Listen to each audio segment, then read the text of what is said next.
Analysis. Apa kabar nih? Semoga kabarnya pada sehat selalu ya.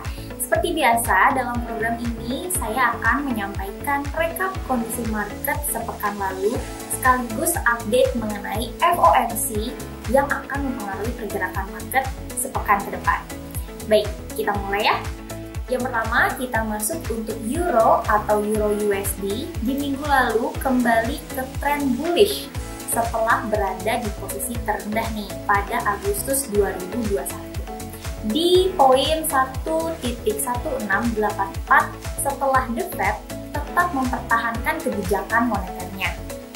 The Fed tetap pada sikapnya mempertahankan suku bunganya yang membuat para pelaku pasar kecewa nih, karena membuat USD tetap bertahan. Nah, kecenderungan Euro USD masih melemah terlihat dari 3 pekan terakhir yang menunjukkan pergerakan lower high, lower low, dan lower close, sehingga pekan selanjutnya masih berpeluang mengalami tren bearish menguji support 1.1600. Kendati demikian, karena sudah memasuki wilayah oversold, potensi untuk terjadi pergerakan memantul tidak bisa sama sekali diabaikan. Selanjutnya untuk sterling atau GBP USD dipengaruhi terus pada tren bullish setelah BOE berencana menaikkan suku bunga yang didukung oleh 2 anggota komite mendukung kebijakan tersebut. Nah, USD sendiri mengalami penurunan setelah rencana Fed menunda kenaikan suku bunga dan rencana Beijing untuk memberikan suntikan dana raksasa properti Evergrande. GBP USD atau sterling ini akan bergerak antara support pada 1.3570 dan resisten 1.3985. Sedangkan untuk yen atau USD JPY berada di posisi rally pada 109.90 yang membuat pergerakannya hingga 70 pips. Setelah langkah hawkish yang dibuat oleh The Fed, pada laporan ini dibuat USD JPY berada di posisi 109.80 turun di 0,01%.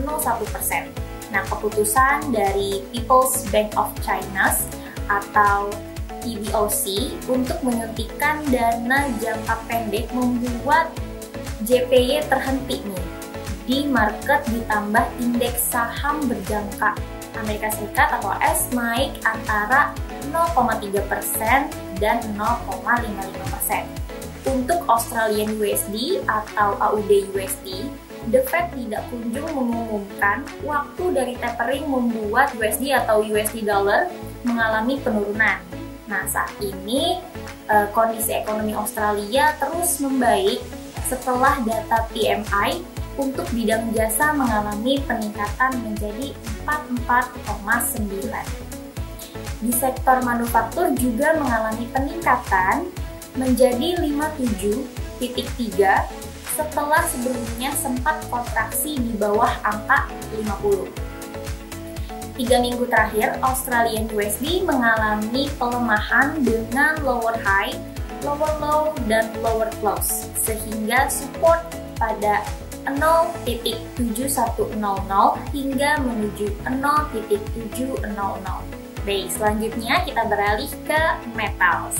Untuk gold atau XAU-USD sempat mengalami penurunan nih pada Rabu 22 September 2021 setelah The Fed mengisyaratkan akan menaikkan suku bunga lebih cepat. Nah, efeknya XAU-USD langsung turun pada 0,4% hingga 1,767.36 US dollar per ounce. Nah, Ketua The Fed, Jerome Powell, mengatakan pengurangan pembelian obligasi akan dilakukan pada pertengahan 2022. Nah, rencana kenaikan suku bunga akan membuat minat investor terhadap emas atau gold menurun karena tidak memberikan imbal hasil yang sepadan.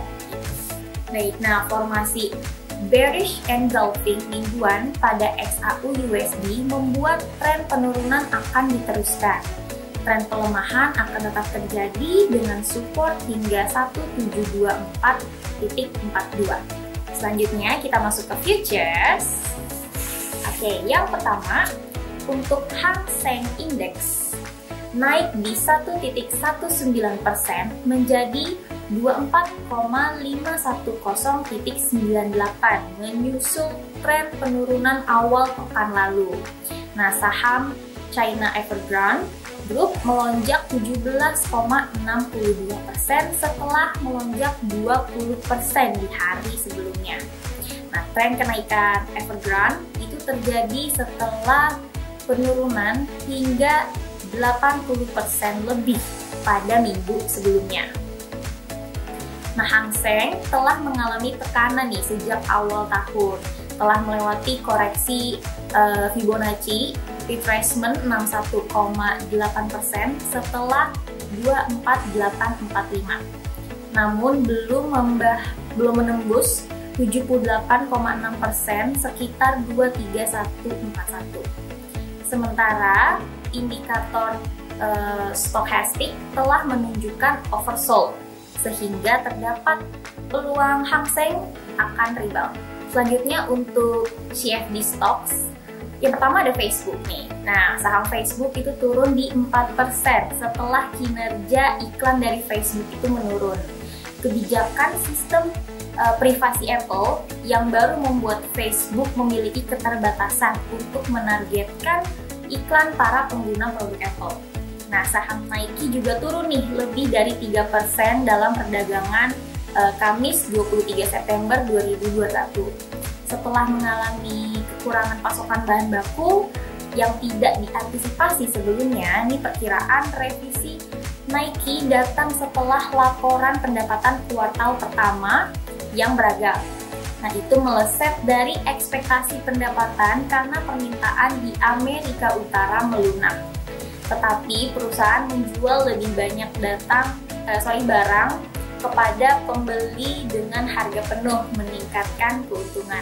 Berikutnya, saya akan menyampaikan beberapa agenda prediksi di minggu depan. Nah, ini perlu dicatat oleh Maxians untuk melihat kondisi pasar sepekan ke depan.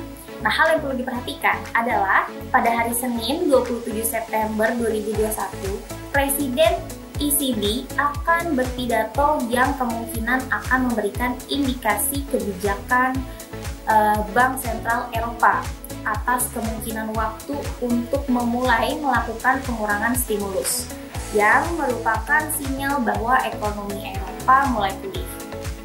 Pada hari yang sama, beberapa pejabat The Fed Amerika Serikat akan berbicara nih yang kemungkinan dapat memberikan isyarat atas kebijakan Bank Sentral Amerika Serikat jelang memasuki kuartal keempat tahun ini. Di samping terdapat data durable orders Amerika Serikat. Pada hari Selasa 28 September 2021, Presiden ECB Christine Lagarde kembali akan berpidato. Nah, kemungkinan akan menegaskan pernyataannya pada hari sebelumnya. Gubernur BOE atau BOE Andrew Bailey akan berpidato lebih dulu. Nah, terjadwal juga Presiden Fed Chicago Charles Evans akan berpidato bersamaan dengan akan ditayangkan data Consumer Confidence Amerika Serikat yang merupakan masukan bagi The Fed Amerika Serikat untuk menentukan kebijakan selanjutnya. Baik, pada hari Rabu di 29 September 2021 akan ditayangkan data pending home Amerika Serikat yang merupakan indikasi dari kondisi pasar perumahan dan juga beberapa gubernur bank sentral dari negara G7 akan memberikan pidato. Nah, data crude oil inventories Amerika Serikat juga akan ditayangkan pada hari yang sama. Selanjutnya, pada hari Kamis 30 September 2021, data manufacturing PMI China akan ditayangkan di mana ekonomi terbesar kedua di dunia tersebut bisa memberikan dampak terhadap kondisi ekonomi secara lebih luas. Nah, beberapa data ekonomi Amerika Serikat akan ditayangkan juga terdiri dari GDP, Jobless Claims, Chicago PMI, yang dilanjutkan dengan pidato daripada penjabat Fed. Nah, yang terakhir nih Maxian, pada hari Jumat di 1 Oktober 2021, Jerman akan mengeluarkan data manufacturing PMI. Selanjutnya dari Amerika Serikat akan diumumkan data Core PCE Price Index month to month, ISM Manufacturing PMI, dan Michigan Sentiment. Nah, baik Maxian, sekian untuk market analysis minggu ini. Semoga bermanfaat. Nantikan market analysis berikutnya setiap Senin pukul 11.30 waktu Indonesia Barat.